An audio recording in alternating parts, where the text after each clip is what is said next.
Hello, everyone. I'm Sean, Zoom? and we are the Courageour Frights, and we're back for another TV series review. So this time we're talking about Loki. Yes. Like forever ago, we did a review of the first episode of Loki, and then stuff happened, and we never got back to it. But we did watch all the episodes. Yeah, we watched all the episodes on there at least. Yeah, so we know we were keeping up with it, but we never got around to actually recording it. So now we're going to kind of just do a short recap of the whole series and then give our thoughts about it and what we think the implications going forward are, because Mhm. this series has a lot of potential aftermath compared Yes. to WandaVision, and definitely compared to Falcon and the Winter Soldier. Okay, so obviously this is probably going to be a very spoilery review because it's just going to be a discussion about the series. So if you haven't watched Loki, I suggest you do so before you watch this. Yes. Hey, so that out of the way, we talked pretty extensively about episode 1. So I think we'll move into episode 2. First two episodes are really closely linked. It's just mostly a lot of exposition about the TVA, the Time Variance Agency. Yeah.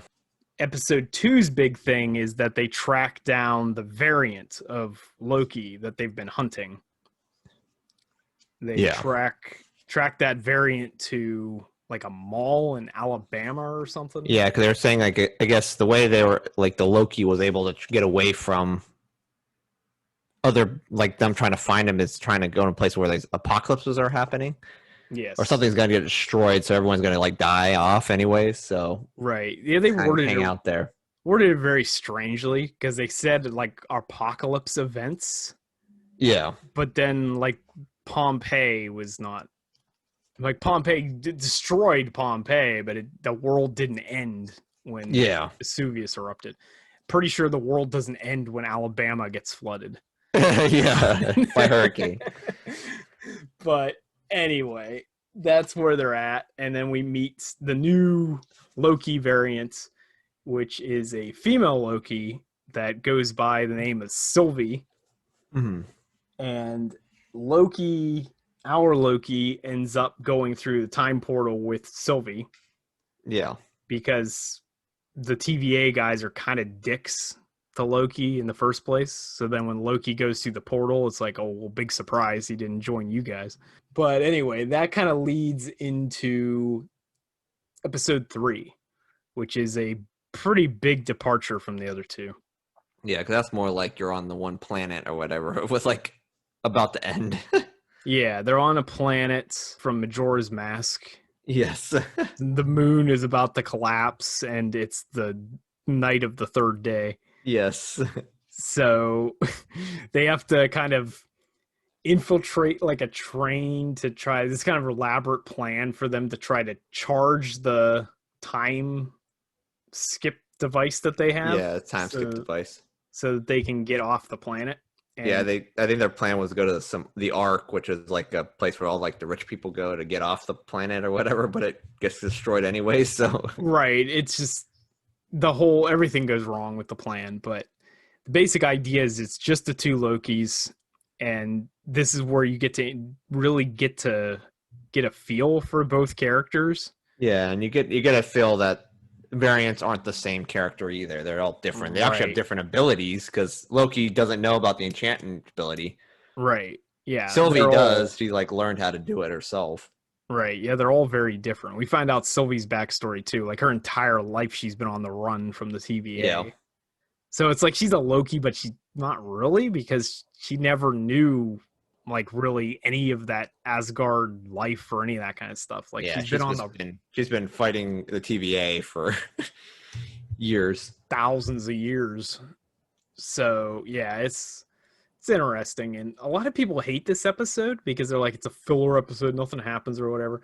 But I actually like that episode a lot. I'm a huge Doctor Who fan, and that whole episode just felt like a good episode of Doctor Who, like an old like David Tennant era one, because it's the whole like the had the two main characters. So it was like the Doctor and the companion, they have to kind of infiltrate something, and then there's conversation scene, which is where you get to know the characters and stuff.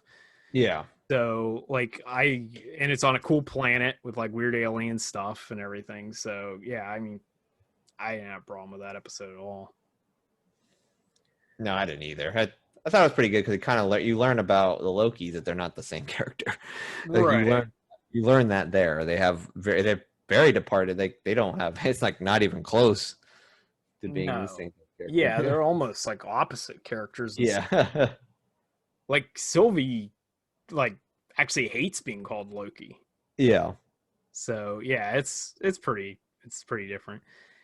And then of course it starts to set up what eventually develops into like a romance of some sort between the two Lokis, which I know a lot of the fans have gotten kind of weirded out by, because they're like, well, they're both Loki. Is it it's like incest or something? And it's Mm, like some of you have never read Norse mythology, and it shows. Like, yeah, exactly.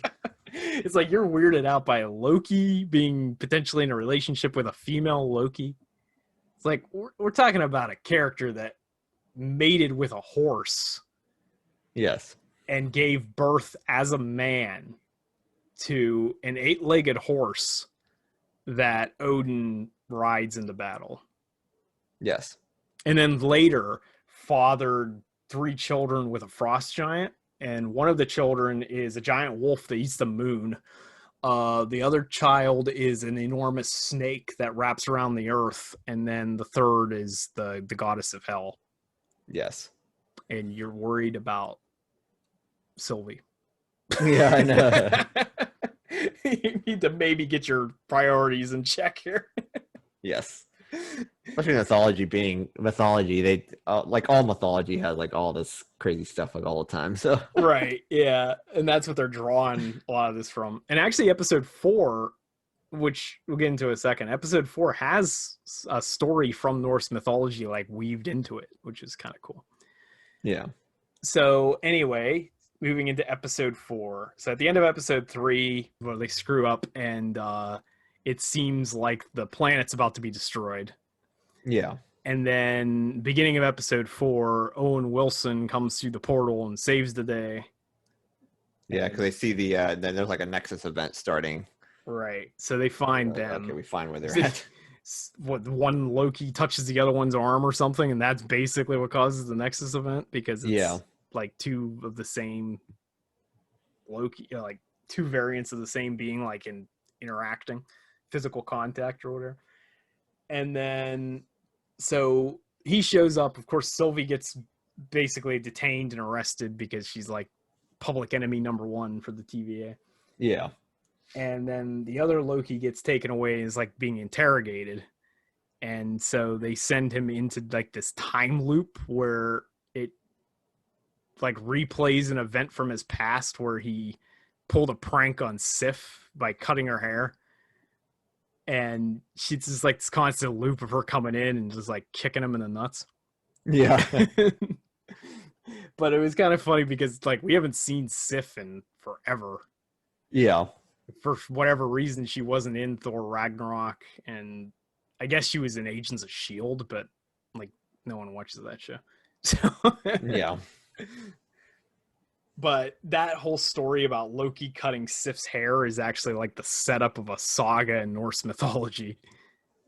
There you go. They do have some ties to the real stories. But anyway, throughout the course of that episode, Owen Wilson's character starts to see that what Loki has been telling him is, at least some of it, is true. Yeah, because he says that like everyone, they pick people up from, you're like everyone's variants. It's like they took your lives and just put you here. Right. You find out Loki even says that, and he's like, why did he say that, basically? Yeah, I don't remember. I mean, it's something that Sylvie told him or something. Yeah, I think Loki says, and he's like, why did he keep saying? Because I think the one, with the episode 2, Sylvie does like a weird little mind meld thing on one of the guards. Yeah, one of the guards, and then the guard's like automatically killed for no reason. Like, there's like, why can't I talk to him? Right, but it's the fact that she saw a past that guard lived like a regular life at some point. Yeah. And that's what puts her like in a coma or whatever, so Yeah. she can like use the body or something, but it's puts her like in this kind of happy dream state, and it's replicating some past event of their life. Yeah. And that's how she knows that these people were actual people at some point, because they have all these memories that they shouldn't have. Yeah. If they were And created by the timekeepers, they would not have memories right. like that. And she tells Loki that, and that's how Loki knows. So Loki tells Owen Wilson, and it's stuff I And don't Owen remember. Wilson, yeah, Owen Wilson's like talking to the main lady or whatever, and then he takes her Oh yeah, like that's right. her timekeeping device, and it has like a recording of their like interaction. And Yeah. she So says it's like then a real he life, and then shows her like trying to like mess with it. yeah, so then he knows that Loki was telling the truth. So Yeah, and he's like, okay, he helps break out Loki and Sylvie, and big fight ensues. He gets pruned, yeah, he gets pruned. which we thought meant you were dead, but then we find out it actually means that you get like transported to kind of this void space, like between Yeah, at the timelines. very end of the end of the timeline, basically. Right, which you're then essentially supposed to die, but it's not an instant death. Yeah, Like you're just transported to this weird kind of Mad Max like wasteland. That's like where all the garbage gets dumped. yeah, And so he gets pruned, and then shortly after that, Loki gets pruned, and that's when you yeah. They realize, oh well, they can't be dead because there's 2 episodes left. yeah, and you like they find out the timekeepers are just robots. Yeah, yeah. Rather than like Sylvie, Sylvie throws that his sword or something and cuts that one guy's head off, and it's yeah, like a it's just robot. like it's a robot. Yeah, it's a robot. Timekeepers are just robots. And then so then it moves on to episode 5, where well at the end of 4, Loki wakes up in the weird Mad Max wasteland, and he's surrounded by weird Loki looking guys. Yeah, And he's like, am I dead? And they're like, no, but you will be unless you come with us. yeah, And that became a meme across the internet. Episode 5 starts with him going with the other Lokis, yeah, and we meet Richard E. Grant, who's the most important one, who's apparently playing comic book Loki. It's kind of an interesting story with him too, because like this series, unlike the other ones, throws so many bones to like the fan theories and yeah, stuff. And there was one big fan theory out there that Loki faked his death and that Thanos didn't really kill him. That was just like wishful thinking, I think, for Loki fans. yeah, But Richard E. Grant, like you listen to what he talks about in his backstory, he's essentially the Loki from that fan theory, yeah, because he killed Thanos, like in his storyline or whatever. Like he beat Thanos. So it's like, and that's how he survives, because he lives to like the end of the universe, because he basically beat everybody. So it's kind of like if he was the fan theory that Loki somehow faked his death and then later defeated Thanos, is the weird Richard E. Grant one that's actually ridiculously powerful. And then you've got Kid Loki, kind of weird Thor type Loki. So like a yeah. big Loki with a hammer. It doesn't look anything like a Loki. I don't think he And really then, even says. I don't think he talks really about his backstory. no, he doesn't. And then the most important of all is Alligator Loki. Yes. And then they go to their hangout with whatever, and then a bunch of other Lokis show up, and chaos ensues. And then Sylvie figures out that Loki's not really dead, so she prunes herself with the time device. Yeah. So then she has the time device in there, and she gets dropped. And the one thing we need to talk about this planet is there's a giant, like, Lovecraftian monster, like, floating in the clouds around the planet Yeah. called Eliath. And he's kind of like the garbage disposal of the universe or something. And he's just kind of floating around, like, devouring everything on this planet. So then Sylvie drops, like, close by to that thing. But she gets saved by Owen Wilson, who happens to be in the area, because everybody got dumped on the same place. Yeah. But she has the time distortion thing that they can use to get out if they need to. Eventually, all the Lokis meet, and Owen Wilson goes back to the TVA to go like spread the word that the TVA is all fake. It's not real.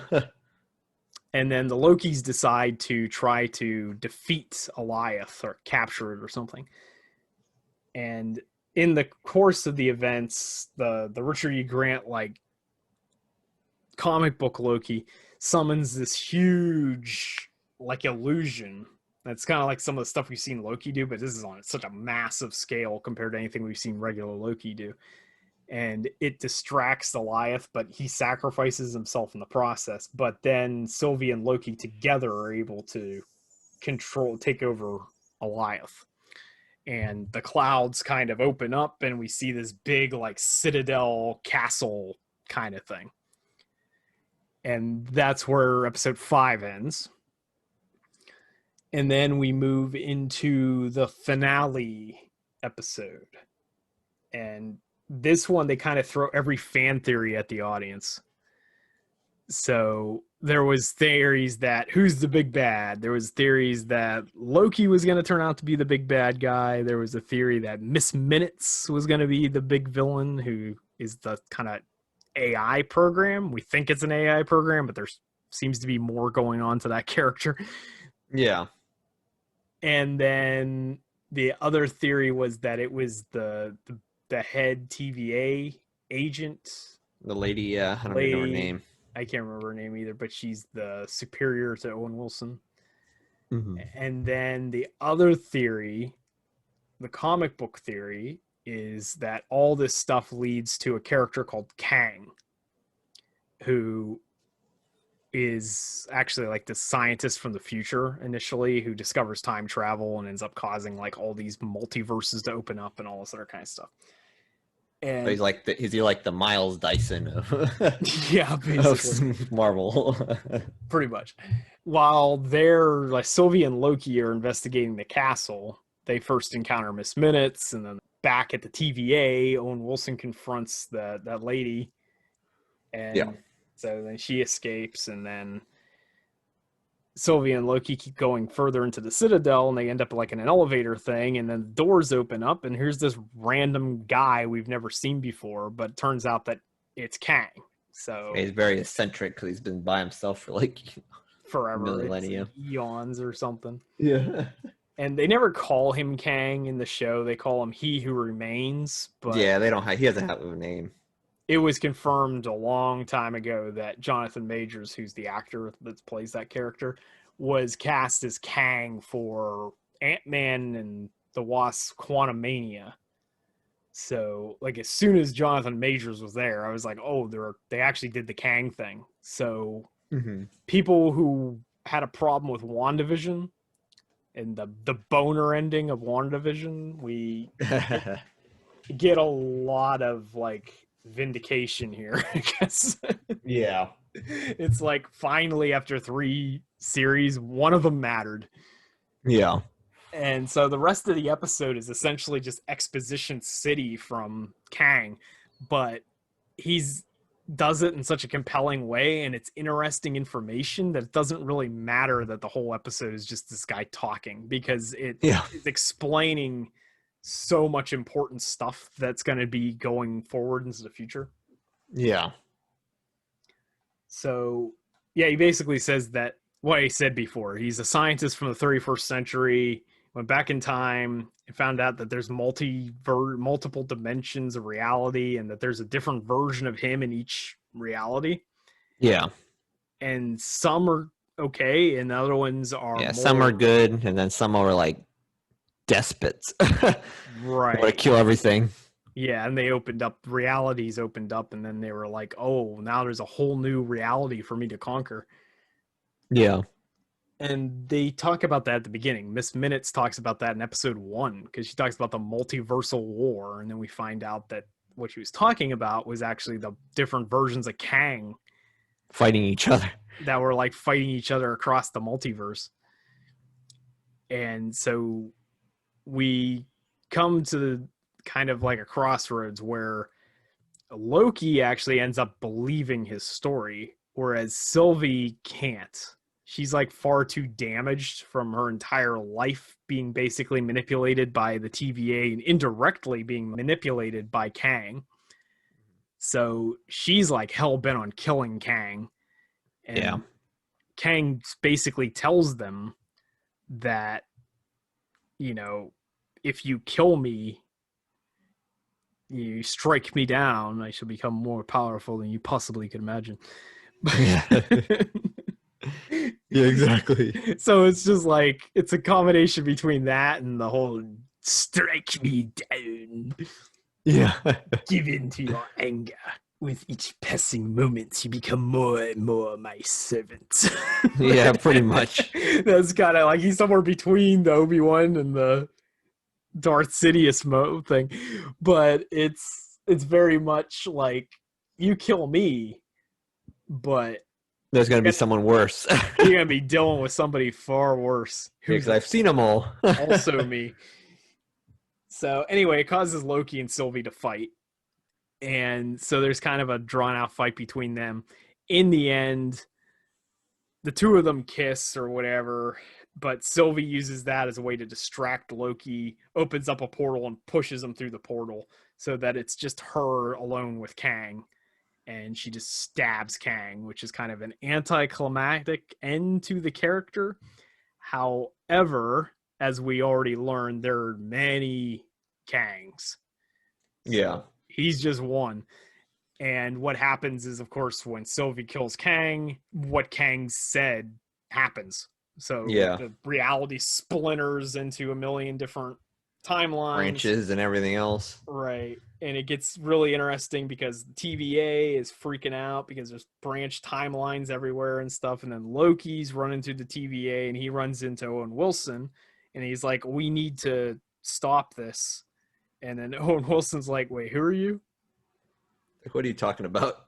So we find out that, yeah, Sylvie pushed him through the portal to a TVA, but not the TVA that we knew, which that's really different because TVA seemed to be the constant in the timelines. And now there's splintered TVAs. So now we know we're really in trouble. And that's basically the show, pretty much. So, like, if you didn't know who Kang was from the comics or you didn't realize any of this stuff, you're probably really confused. Yeah. Likewise, going forward, if you didn't watch this show, you're probably not going to know what's happening. This is one of those things where you almost have to watch this show because this is the start of Phase 4. This is literally the start of Phase 4. At least I think it is. Oh, yeah, it definitely is. I knew it was the start of Phase 4 in Episode 1 that they started talking about multiversal wars and all that kind of stuff. Yeah. So that's the only bad thing about like the way the cinematic like Phase 4 is going to be is like if you don't watch these shows, I wonder how linked they are because if you watch like I don't know Doctor Strange, and it relies heavily on if you've seen Loki or not, it's going to be kind of hard for a casual audience to actually watch that and be like, "What's going on?" Right? What are all these what are all these timelines and what are you talking about? Yeah, that one will be connected. So yeah. So with WandaVision, we got like a false start. Like everybody thought WandaVision was going to create the multiverse, and it didn't really. No. And then we knew Falcon and Winter Soldier wasn't going to have anything to do with anything. And it didn't. Yeah. And then Loki sets up all the implications going forward. Yeah. And I don't know if Shang-Chi has anything to do with it. I don't think it does. And I don't think Eternals has anything to do with it. Yeah, I'm not 100% sure. The only thing I think maybe possibly with the Shang-Chi is if he's fighting different versions of himself or something. Like, why is this happening? Right. Why are we fighting the same version of ourselves or whatever, like the same monster a bunch of times? I think because he fights Abomination in the trailer, but that could just literally be somebody letting Abomination out of prison or something. Yeah. But, which I think that's what it is. I think there might be post-credit connections to the multiverse, but I don't think, because I don't know when Shang-Chi originally was supposed to be released. It may have supposed to have come out before Loki initially. Oh, yeah. Yeah. In which case, that and Eternals probably wouldn't have a mention to the multiverse in the actual movie itself. Yeah. I don't know what the point of the Eternals is, but Yeah, I don't that's either. neither here nor there. Because it's like they've been asleep for like 60 bazillion years, and then they wake up and they're like, okay. It's like Thanos wasn't a big enough threat for you. Yeah, I know. So destroying the whole universe, half of it, isn't a big enough threat. Yeah, I don't know what to think about that movie. But then the next movie after the Eternals is Spider-Man. Okay, yeah. And that is going to definitely have the Which a lot of multiverse. people have said, and that's like the rumors and leaks that that's going to have something to do with multiverse. Like, Yeah, yeah, you think it's for beyond. sure. Yeah, I would say it's a for sure thing that it's going to have the multiverse Yeah, because you have because like Doc Ock and like right, yeah, Electro and everything else. right. We haven't got any confirmation that the other Spider-Mans are in it, but the Spider-Man villains from those movies have been confirmed. Yeah. So that doesn't make any sense unless, You have a multiverse yeah, unless variants of there's a characters and multiverse. We also know Doctor Strange is in that film. okay, yeah, because Doctor Strange is probably gonna be like the linchpin of like everything here. Right. Yeah, Doctor Strange is going to be very busy going forward. Yeah, he'd be like, "What's going on here?"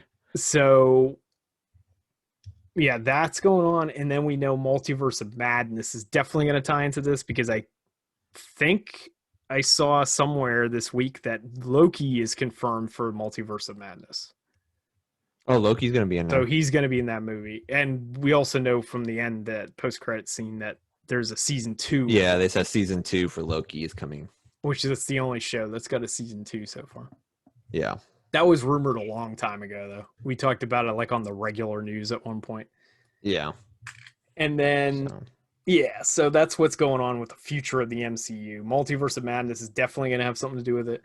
Ant-Man and the Wasp, Quantum Mania is definitely going to yeah, have 'cause that something. makes that Quantum Mania sounds like something with something about the multiverse. If Kang's gonna be there. Right. We also, that was the confirmation that Jonathan Majors was playing Kang in the first place because he was cast as Kang for the Ant-Man movie. And him showing up in Loki was a surprise. Unless it's like a bad version of Kang that they're fighting. Well, it probably is, but Yeah, like the evil Kang. it's still the same actor. So, Yeah. but yeah, so at least those three movies are going to be directly related to Loki. Yeah. So I don't know how it would be to watch those without seeing Loki. Yeah, because you almost need to watch this show to even figure out what's going on. At least the last episode, because it kind of explains what's going on Right. and about like that's probably the bare minimum. If you don't can't watch the whole series, at least the last episode of Loki, like episode 6. Right. You still Because wouldn't that, know what's going on to get there, but at least you would get the Kang at least the storyline. bigger picture. He'd be like, okay, there's a multiverse. He's the leader of that. Like he found out about it, and then he's the one that's been kind of keeping it in check. Yeah, So because I think that's spurring out.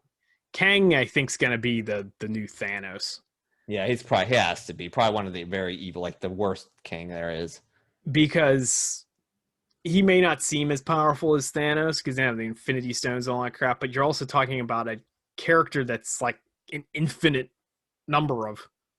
Yeah, So it's like, how do you kill him? Like you can kill him in one movie and then another one shows up. and So even the yeah, TVA is like literally has Infinity Stones just sitting in there, so right, he yeah, that's something true too. Yeah, like Infinity just Stones sitting are there, just like as like little paperweights. paperweights. Yeah, yeah. So that's gonna be pretty wild. And then that Eliath, the big Lovecraftian thing in the sky, that was supposed to have been found by Kang and kind of kept as like a guard dog or whatever for his castle. Yeah, And he found that in the void, like between universes. And the villain in Doctor Strange has been heavily rumored. I don't know if it's been confirmed, but the rumors have been really high that it's supposed to be Shuma Gorath, who's another like Lovecraftian thing.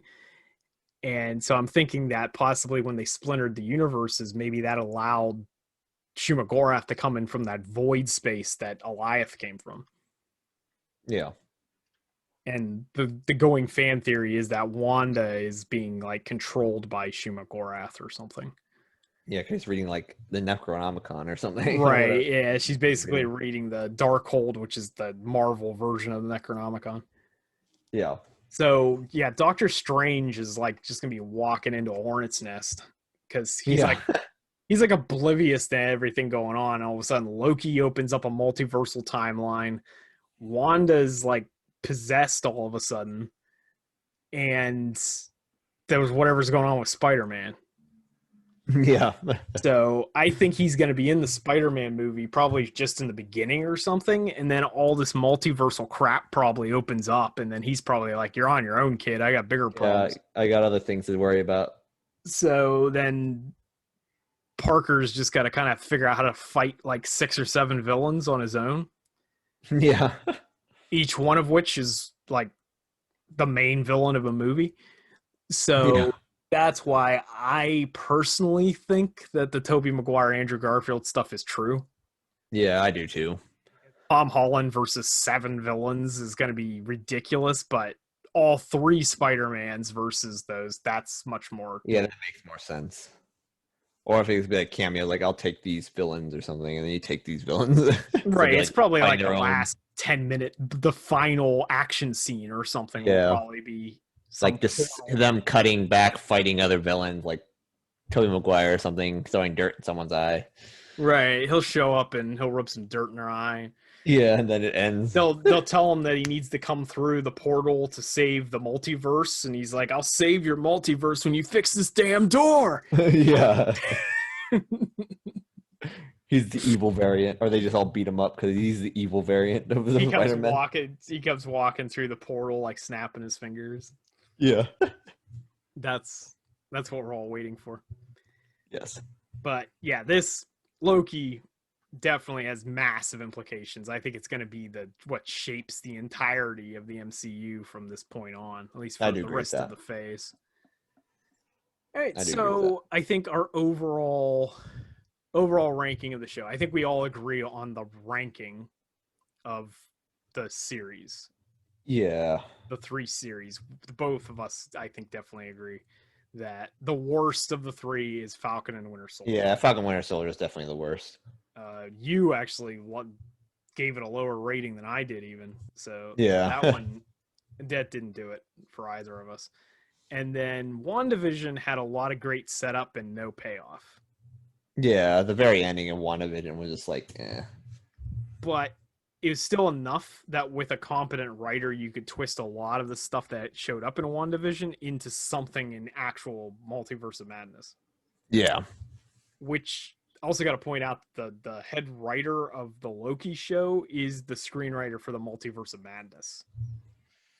So, oh, okay. Yeah, that's true. Yeah, that's all gonna a lot easier. That makes it a lot easier. Connective tissue between Loki and especially the Doctor Strange movie is gonna be intense. Like they're gonna be really close.